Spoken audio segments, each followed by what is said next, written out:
Why RCEP is in news.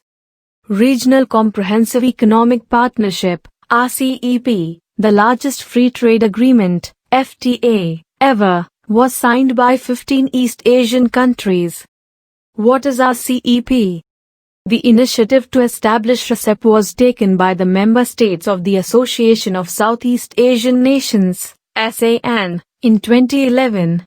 This could strengthen the regional value chains. The guiding principles and objectives is the de facto negotiating mandate for RCEP. What are the objectives? Goods. The mandate spoke about progressively eliminating tariff and non-tariff barriers on substantially all trade in goods. It also spoke about achieving high level of tariff liberalization. Services. RCEP participating countries, RPCs, agreed to conclude a comprehensive agreement that would largely eliminate restrictions and/or discriminatory measures. Finally, RCEP negotiations on a framework for investment to cover the 4 pillars of promotion, protection, facilitation and liberalization. What is the comparison with the TPP? Many say that RCEP is not likely to usher in comprehensive economic integration in East Asia, as like the Trans-Pacific Partnership, TPP. TPP would have been the world's most extensive FTA in terms of market opening had the Trump administration decided not to abandon it. But there have been doubts whether the TPP was a highly discriminatory managed trade. TPP had several regulatory issues including the controversial labor and environmental standards and issues such as anti-corruption. All these could raise regulatory barriers and severely impede trade flows. In contrast, RCEP includes traditional market access issues, following the template provided by the World Trade Organization, WTO. It also includes issues that are being discussed by several WTO members as a part of their agenda to reform the multilateral trading system.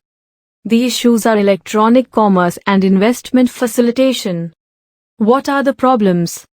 In case of trade in goods, RCEP members have taken big strides towards lowering their tariffs. But, the commitments made by the RCEP members for services trade liberalization look shallow in terms of the coverage of the sectors. Movement of natural persons, an area in which India had considerable interest, is considerably restricted. RCEP members have allowed relatively limited market access only to individuals in managerial positions or those having high levels of skills. India had expressed its reservations on template adopted during RCEP negotiations on the areas of investment and electronic commerce. The text on investment rules shows that it is a work in progress. It will be interesting to see whether the controversial investor-state dispute settlement, ISDS, mechanism is included. In case of electronic commerce, RCEP members have agreed not to prevent cross-border transfer of information by electronic means where such activity is for the conduct of the business of a covered person. However, a member can deny transfer of information if it is necessary to achieve a legitimate public policy objective.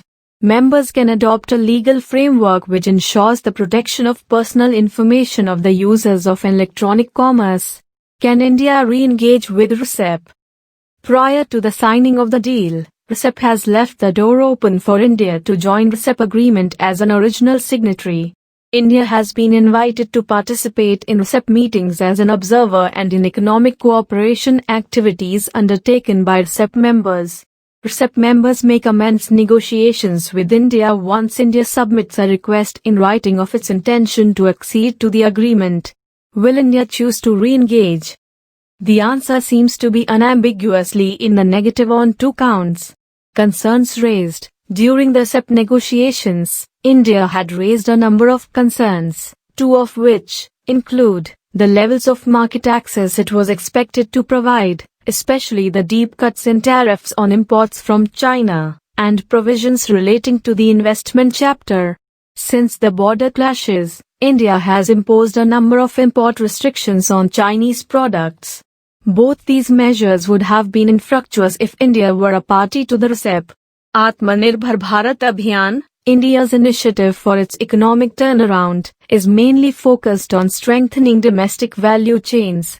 But the CEP, like any other FTA, is solely focused on promoting regional value chains.